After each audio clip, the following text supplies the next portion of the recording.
and he gets the pop head. So, like, you'd need to pull a spine out. You'd use more brute force than just to pull a head off.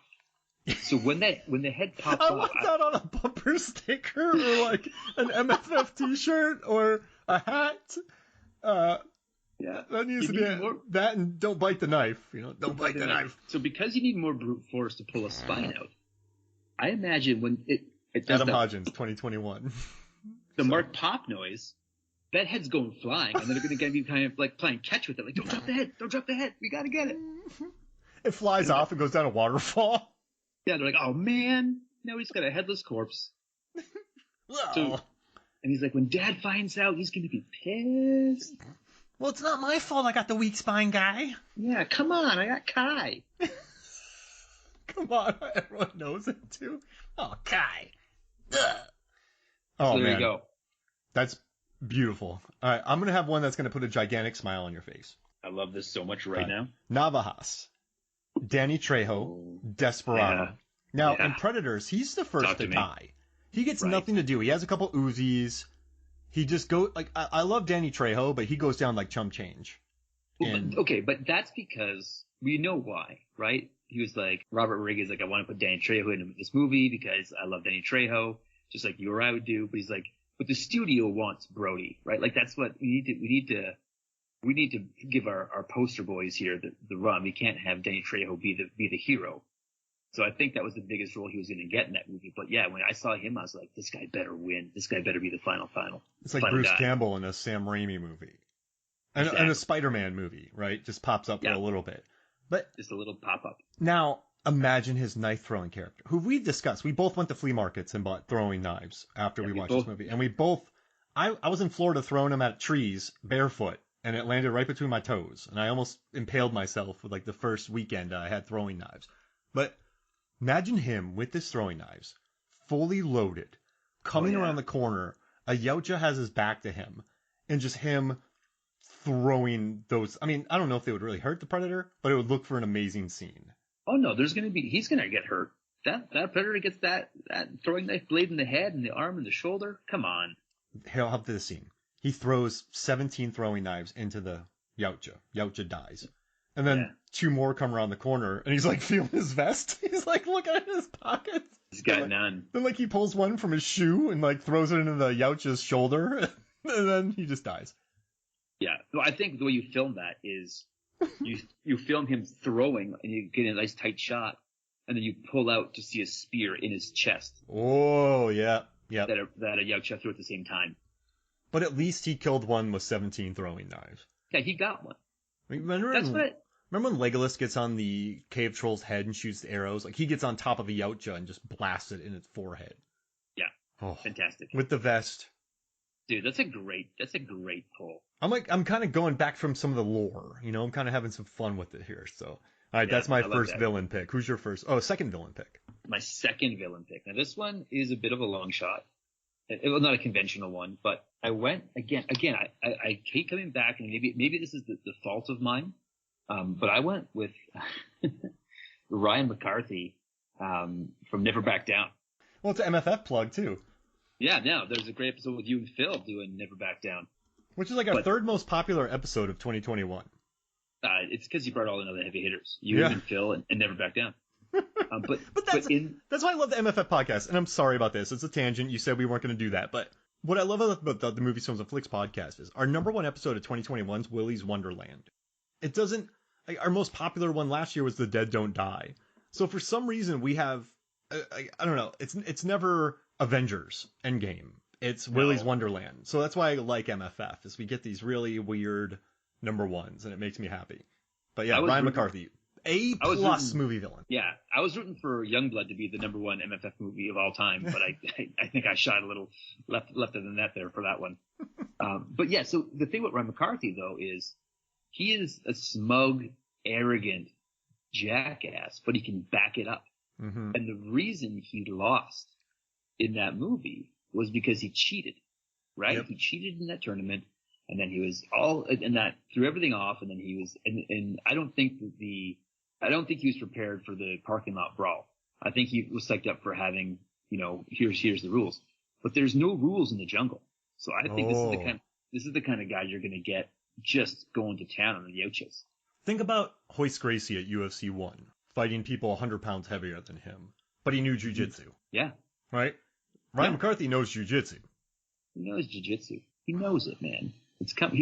I say he's probably not going to survive, but he's taken a big head count with him. He's good with head games too. He knows how to get people to fight. So, in your words from earlier in this episode, did he save a Yautja or did he kill one? I see Ryan McCarthy turning back on the humans to save a Yautja if he thinks it's in his best interest. Absolutely. Yeah. No question. He's all about Ryan McCarthy. Yeah. And so, yeah. And like his terrible dad's not there to make him feel terrible. He could actually flourish on this planet when he's away from his dad. Yeah. Violence Planet. He would love it. That's the name of the planet, right? Violence? Yeah, Violence Planet. Violence Planet? I love it. Because when I saw that, made me so happy. Because if you listen to the episode, Phil and I both have like MMA backgrounds. We trained a lot. We know a lot about the sport. But yeah, it's a good episode. So yeah, go back and listen to that. It's a great pod for sure. All right. So I'm going to save my big hitter for last. And during the break, I had to change up my team a little bit. So I just threw this one in. But I love it. And I'm going to take Darlene, played by Isa Gonzalez from Baby Driver. Because she's a maniac. She is so, maybe I was going to go John Hamm. I love Jamie Foxx in that movie. I think that's one of Jamie Foxx's best performances. Since like Collateral? Maybe? Yeah. I mean, maybe. It's so good. He is scary in that. But what I like about her is, like, yeah, she does go down. She does get shot. But she's the first one shooting. Like, she is, like, I don't know. She is, when gunfights break out, she seems happy about it. So I think being on Violence Planet, and also she's worked with Robert Rodriguez a lot, and he shot Predators, so it's like another in I wanted to have from this. Yeah. But it's just, I don't know, I want to see her with a machine gun, smiling, shooting at Yautja. She's not going to make it, right? But every movie needs someone who goes down looking awesome. Like in these Predator movies, you watch some of these deaths that people have, and remember in the original when like Bill Duke gets killed, when other people, when Carl Weathers loses his arm. That's my favorite kill. She's gonna catch one of those. They're cheating, by the way. Yautja are invisible and they have laser-sighted, heat-seeking cannons. Yeah, not fair. Cheaters. But she's gonna catch one of those, right? Her head's gonna blow up or a hole's gonna be shot through her chest. But she's gonna have a lot of fun when she's on screen. So I just want to I want to throw a little chaos into my mix, right? Because sometimes you don't want planners, right? Sometimes you don't want quips. Sometimes you just want, I'm going to murder these people and I'm going to have fun with it. And I'm not going to listen to you guys, but I'll stay with you because she worked with a crew, so she understands crews.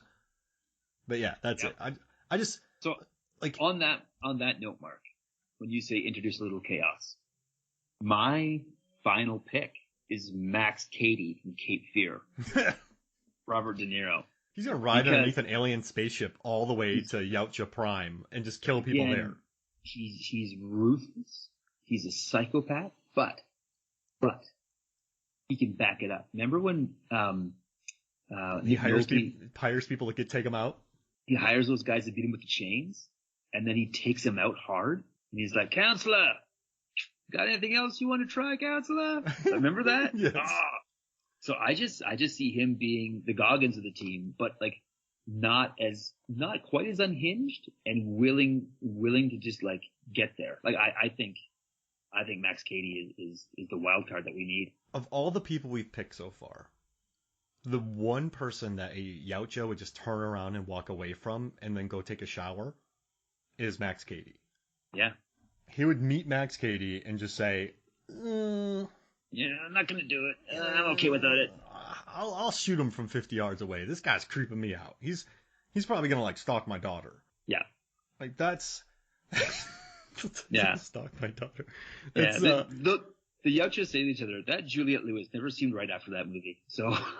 Oh man. Like, they go back to Yautja Prime and he's just on the bottom of the ship. He survived hyperspace. Yeah. Unreal. Oh, And then he lands on the planet. Everyone's just creeped out by him. Like, I don't know what to do with this guy.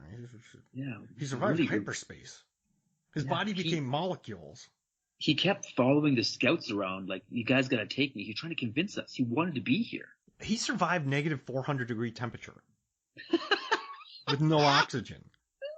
I tell you. Oh, Yautja, come on over. He's smoking a cigar. You know those guys you sent me to get out of here? Wait, I don't even know who this is. Yeah. Oh, man. All right, Mark, give me your big hitter. Who's your finale? Right. So, I was thinking about Mad Dog from The Raid. Yeah. But then I thought... You think about him a lot, don't you? Yeah, because that's one of the greatest movie villains of all time. I then decided I'm going to talk about The Night Comes for Us, which is one of the most underappreciated action films of this century. It is one of the grisliest, goriest, best films I've seen in forever. Now, the villain in it... Now, I love Joe Taslim. He's a tank, right? They say he fights like a tank. But the guy that he fights against is Aryan, played by Iko Uwais. And they compared him to a jaguar in this movie. Aryan gets taken to this planet. They are going... So that movie, The Hunt, when they take Crystal Creasy, played by Betty Gilpin, and she is just amazing. That performance is the best part of that. She has some unbelievable... I love her in that movie. She adds so much more to her character than... that movie... that movie doesn't deserve her. She deserves to be in something much bigger, because I love her performance. But they're going to bring Aryan there.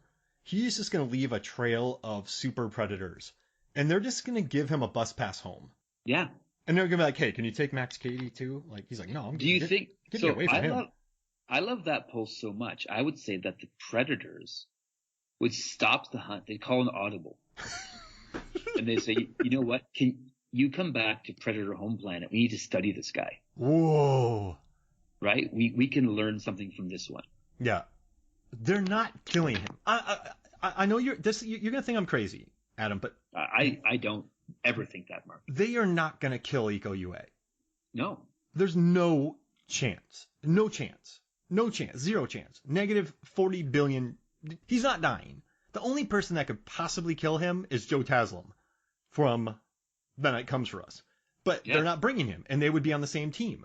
So if they brought both of them, they'd take over the planet and start a mini triad in Violence Planet. Mark, can I make a bold statement right now? Yeah. After hearing our squads, Mark, after hearing what we've both thrown down, we usually debate who we'd take and who we'd keep and whatnot. I want to say I think the perfect squad is my heroes and your villains. Let's see. So we would have... Well, okay. I want Russell Wong. Or Kai... I want Russell because of the head pop. But... Okay. But I don't know. Okay, well, we can... If we do that, then I'll trade you... We'll do this. I'll trade you Russell Wong, and I'll get rid of Kowalski. Because as fun as he would be there, he's not going to be that great in a fight. Okay. So I like that. I like this a lot. So we're going to do... Holy mackerel. We're going to do Doug Glatt, Jake Jensen, Kai, played by Russell Wong, Romeo Must Die. And then we're going to have Aryan, Darlene, and Trejo. Now, I think I could possibly get rid of Trejo. I'd like to have a couple more ladies in here. Trejo's cool, but I just want to mix it up a little bit. So are there any of my heroes you like? So I think the girl who has the scar, right? Let's get the Scarface up there. Oh, Alexa. Because she's going to add some story arc to it. Yeah. I know these people. And you know what? That's a great, she can be like, I battled these people once. And you can get all the dialogue out already. All the exposition comes from her. And you could tie the world together. Yeah. Oh, man. All right. So let me pull this together here. I know you're hearing computer noises, but this is our crew. And I'm going to read this aloud. So we're going to have, and now we have the villains too. So we have, now I know if you're not high on Kai, we don't have to do it, but I just love. No, I love Kai and I love the neck pop. That's going to be a moment in the movie. So we have Doug Glatt. Oh man. Jake Jensen, Chris Evans, Kai, Russell Wong for the head pop, Darlene for the chaos. Love it. Aryan, so they just legit call an audible and they teleport him out of there. Oh, imagine like